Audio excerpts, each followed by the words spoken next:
I have an issue.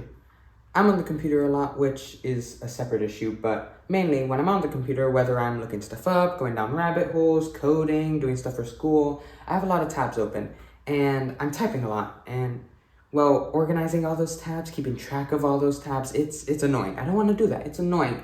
And shortcuts, I'm not sure if you know this about shortcuts, but you have to hold down multiple keys at once, and it's straining.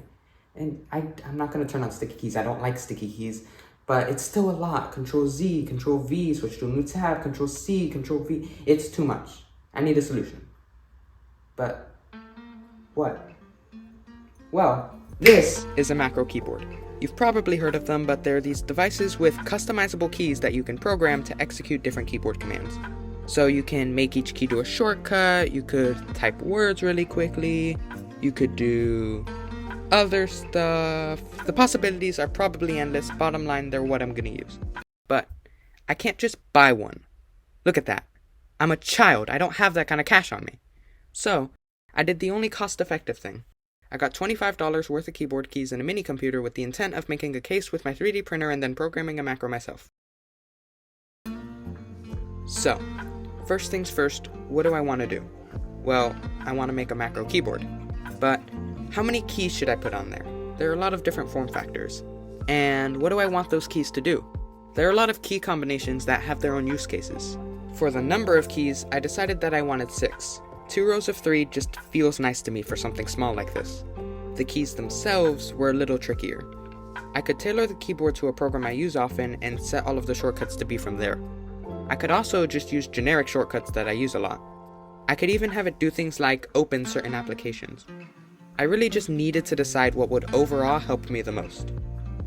I don't use any software more than I use Chrome, so I won't make anything specific to those.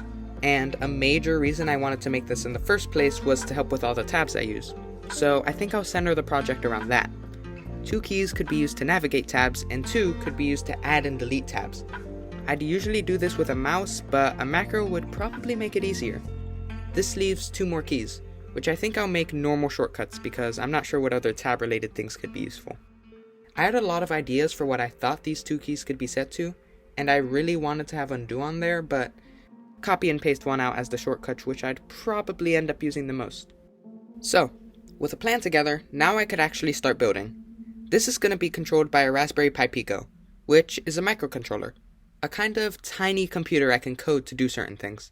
I found a really great tutorial series on how to set one up to do exactly what I'm trying, so I followed that and then made the changes I needed for my specific project. Then I tested, and the only evidence of that is this picture I took. At least the wires look nice. Next up was modeling the case. I started with this 2x3 thing to hold all the keys. Then I decided that they were too close together, so made the next version a little bit more spaced out. After that, I made the part that the Pico and the key holder would slot into, and discovered that the Pico was slightly longer than the key holder. So in the next version, I gave it a lip. I also made it a little bit taller than before, so that the Pico would have more space on the bottom. I also wanted to see how borders around the keys would look, and I actually ended up preferring it.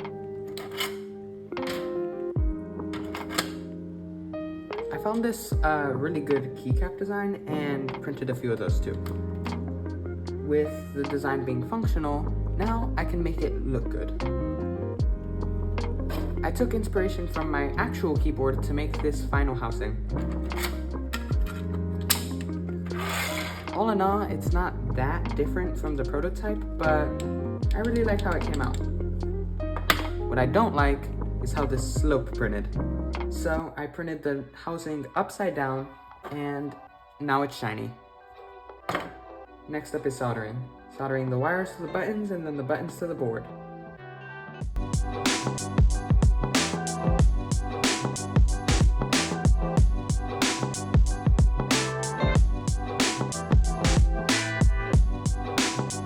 And we're done. Doesn't it look so nice? Now, to put it in the case, and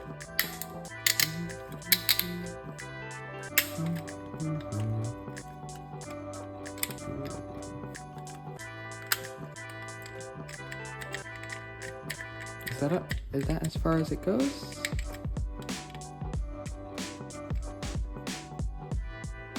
Oh. Alright, perfect. There we go. It's done. Very nice indeed. Now to test it.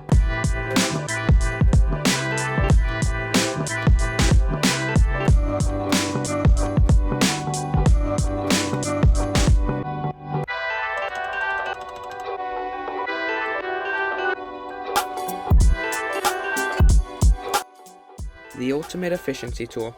I really like how it turned out, and I think it looks pretty cool on my desk.